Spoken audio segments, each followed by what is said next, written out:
नमस्कार प्रिय मुझे तुम्हारा स्वागत है भाई किचन टॉक्स के एक और एपिसोड में। भाई आजकल तो कसम से मैं फ्रेम देख के मजा आ जाता है कि बल्क बहुत पॉजिटिवली हिट कर रहा है। आज का वर्कआउट भी काफी ज्यादा अच्छा हुआ था। हम अब देख पा रहे हैं कि क्या क्या चीजें पॉजिटिव हो रही हैं।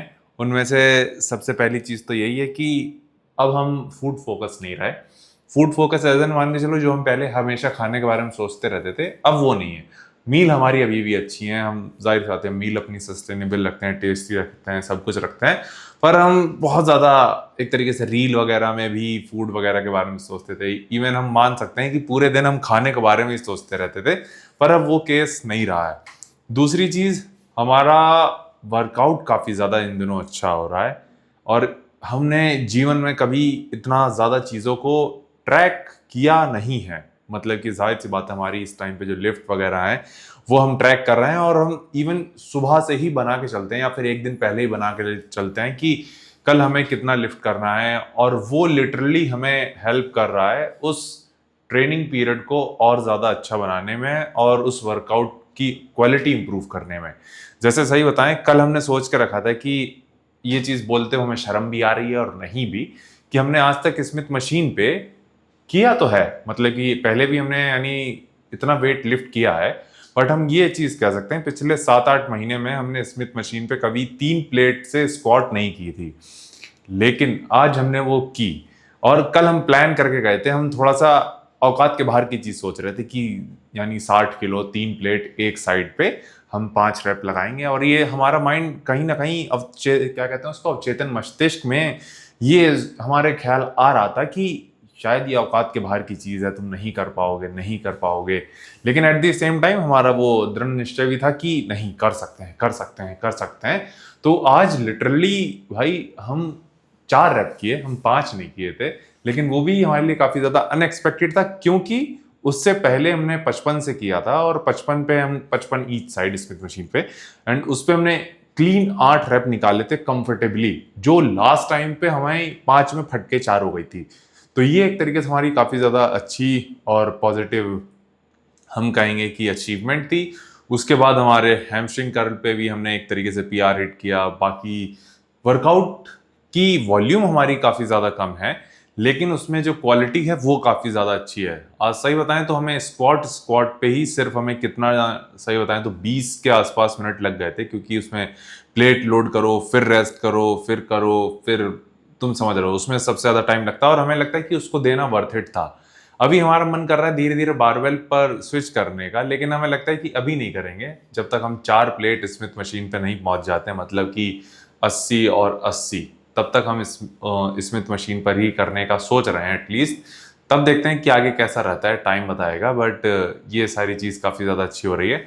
फिर दूसरी इसके बाद की अच्छी चीज जो हम बताते हैं वो है हमारे स्टेप्स इन दोनों काफी ज्यादा अच्छे से हिट हो रहे हैं। अभी हम तुम्हें बताएं, अभी हमारे स्टेप्स इसमें है करीब 14,000, 13,767 टू बी प्रिसाइज, जिसमें से तुम 3,000 स्टेप्स मान के चल लो कि हटा दो तुम बाइक वगैरह के, अपर साइड पे हम बता रही हैं, ठीक है। तो भी हम एनी हाउ 10,000 से ज्यादा स्टेप्स हम चल रहे हैं एनी हाउ। और ये चीज काफी ज्यादा अच्छी भी है। But at the same time जब हम कंपेयर करते हैं खुद को एलीट नेचुरल बॉडी बिल्डर से, तो वो भाई तुम यकीन नहीं मानोगे, बल्क के टाइम पे वो लोग कुछ 6-7 या 8,000 स्टेप चलते हैं अपर साइड पे। तो ये एट द सेम टाइम सही भी है और नहीं भी है। सही क्यों है? क्योंकि ये हमारे लिए काम कर रहा है। क्योंकि हो सकता है कोई ना कोई एक ऐसा एलीट नेचुरल बॉडी बिल्डर भी होगा जो ऑफ सीजन में भी 14-15,000 स्टेप चल रहा होगा। तो कभी कभी चीजें तुम्हें अपने इंडिविजुअल लेवल पे भी करनी होती हैं, जो हो सकता है कोई तुम्हारा फेवरेट इन्फ्लुएंसर या कोई एथलीट ना कर रहा हो। तो ये भी चीज थी। बाकी स्टेप से रिलेटेड ही एक सवाल भी था। आज हमने एक स्टेप्स को लेके रील शेयर करी थी कि क्यों कार्डियो जरूरी है बल्क के लिए, जहां हमने बताया था कि अगर तुम अपना हार्ट हेल्थ या फिर करेजा वाला सीन हटा भी दो, तो वो एक्चुअल में हमारी हेल्प कर रहा है इस टाइम पे मसल बिल्डिंग में, चीज़ों को लीन रखने में, एनर्जी लेवल को परफेक्टली उस लेवल पे रखने में जहां हम ट्रेनिंग में काफ़ी अच्छे से पुश कर पा रहे हैं। एंड वो कहीं ना कहीं हमारी मदद कर रहा है उस एनर्जी एक्सपेंडिचर जो होता है, जो तुम्हारा कैलोरी इन और कैलोरी आउट को करने के लिए। तो कहीं ना कहीं जो थोड़ी सी कैलोरीज हम सरप्लस पे खा रहे हैं, बढ़ाते हैं, तो अगर हम उसमें से मोस्ट ऑफ द पार्ट अगर हम ट्रेनिंग में यूज कर ले रहे हैं, तो जो बचा हुआ कैलोरी जो हमने बढ़ाई थी उसको हम न्यूट्रलाइज कर दे रहे हैं स्टेप से। तो जो हमारा वेट है वो ऑलमोस्ट कांस्टेंट अभी 85 पे ही है, एंड लास्ट 7 डेज से हमारा जो एवरेज इंक्रीमेंट है वो 0.1 kg है। ये हमारे लिए काफी ज्यादा अच्छी चीज है एंड पॉजिटिव बात ही है, और ये हम पहली बार देख रहे हैं इन 60 दिनों की बल्किंग जर्नी में।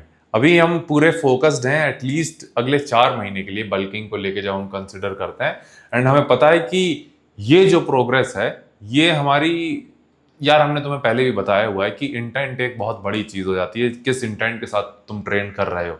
अभी तक हमने इतने अच्छे पॉजिटिव इंटेंट के साथ बॉडी बिल्डिंग नहीं की है, स्पेशली बल्किंग नहीं की है, और जब हम कर रहे हैं तो ये हम कहते हुए हमें बड़ा अजीब लग रहा है कि जो रिजल्ट्स हमें पिछले 10 साल में नहीं मिले वो हमें कुछ महीनों में मिल रहे हैं। इसके लिए कुछ भी हम स्पेशल नहीं कर रहे हैं, हम बस हर एक छोटे से छोटी चीज ट्रैक कर रहे हैं, चाहे वो पानी हो, चाहे वो नमक हो, चाहे हमारा वो कार्डियो हो, स्टेप्स हो, हमारी ट्रेनिंग हो, हमारी लिफ्ट्स हो, हर एक छोटे से छोटी चीज हम ट्रैक कर रहे हैं और हमें लगता है कि उसका रिजल्ट हमें मिल रहा है। और पता नहीं आगे कैसा रहता है, पर इसको लेके हम काफी ज्यादा पॉजिटिव हैं। तो यही चीज आज हमें ज्ञान पिलाई करनी थी कि कार्डियो भी जरूरी होता है। तो आज से तुम यही सीख लेके जा सकते हो कि बल्किंग में स्टेप्स या कार्डियो जरूरी है, बट तुम्हें उसको एनी हाउ अपने अकॉर्डिंग एडजस्ट करना होता है कि कहाँ उसको तुम स्वीट स्पॉट ढूंढो जहां वो तुम्हारी रिकवरी को भी वो ना करे, एक तरीके से हिंडर ना करे। एज मान के चलो कि अगर हम 16 या 17 हज़ार स्टेप्स करने लगे एंड खाने लगे उसी हिसाब से, तो हो सकता है कि वो कैलोरी हमारा वेट मेंटेन करेगी, ठीक है, but at the same time क्या हमारी बॉडी इतना स्टेप्स करने के बाद रिकवर हो पाएगी? क्योंकि 17 हज़ार स्टेप्स ज्यादा होते हैं। मान के चल सकते हो 1 घंटे में तुम करीब 6 हज़ार स्टेप चलते हो, ठीक है, 6 दूनी 12, और अगर हम मान के चल लो 15 हज़ार लेके चलना है तो तुम्हारे वो करीब 2.5 घंटा हो जाता है। 2.5 घंटा लगातार चलना छोटी बात नहीं है, ठीक है। तो 15 हज़ार स्टेप्स तो तुम कंसिडर कर सकते हो कि ज्यादा या अपर साइड पे ही है, तो तुम्हारी यानी हाँ बॉडी रिकवरी नहीं कर पाएगी उस चीज को लेके। कट की बात हम नहीं कर रहे हैं, यहाँ बल्किंग की बात कर रहे हैं। जो रिजल्ट तुम स्टेप्स को डाउनग्रेड करके या उस अमाउंट पे रख के, उन नंबर्स पे रख के जहां तुम्हारी स्ट्रेंथ भी बढ़े, रिकवरी भी अच्छी हो, तो वो एक स्वीट नंबर ढूंढो या एक स्वीट कार्डियो की फॉर्म ढूंढो जहां ये सारी चीज तुम मैनेज कर सको। तो यही थी आज की ज्ञान पिलाई, और तो हमारे पास कुछ नहीं है ज्ञान पेलने को। तो इन शॉर्ट बल्क अच्छा जा रहा है।